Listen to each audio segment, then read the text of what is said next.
Candler had been a lecturer at the South Australian Institute of Technology, now part of the University of South Australia. He was dismissed, he says unfairly, in 1963. He filed a claim in 1966 and the Institute filed a defence. Candler then took no steps in the matter until 1972. In the meanwhile, 2 witnesses died and the Institute therefore applied to have his claim struck out for want of prosecution, that is, struck out because of his delays. The key question then was whether the deceased witnesses would have been relevant, and this was quite tricky. Candler had made a number of statements in his claim which were couched in negative terms. For instance, that the Institute did not give him sufficient grounds for his dismissal. In its defence, the Institute merely denied those allegations, so it negatived the negative.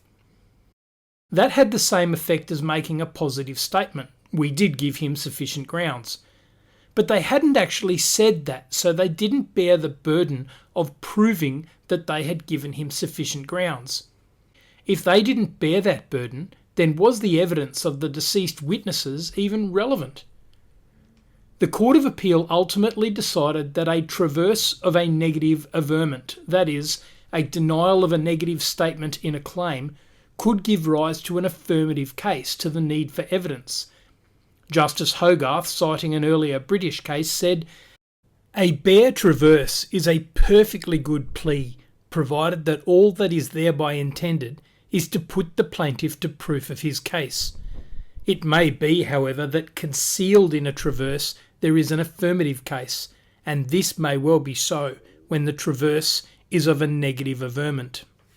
If it is clear to the court, either from the nature of the case or from the admission of counsel or otherwise, that it is intended to set up an affirmative case, so that the traverse is what has been described as a pregnant negative, then it seems to me that particulars of the affirmative case ought to be delivered.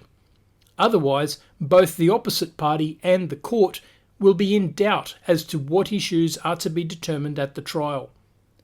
From this case, we learn that a mere traverse, a mere denial or non-admission of a negative proposition can amount to a positive case requiring evidence."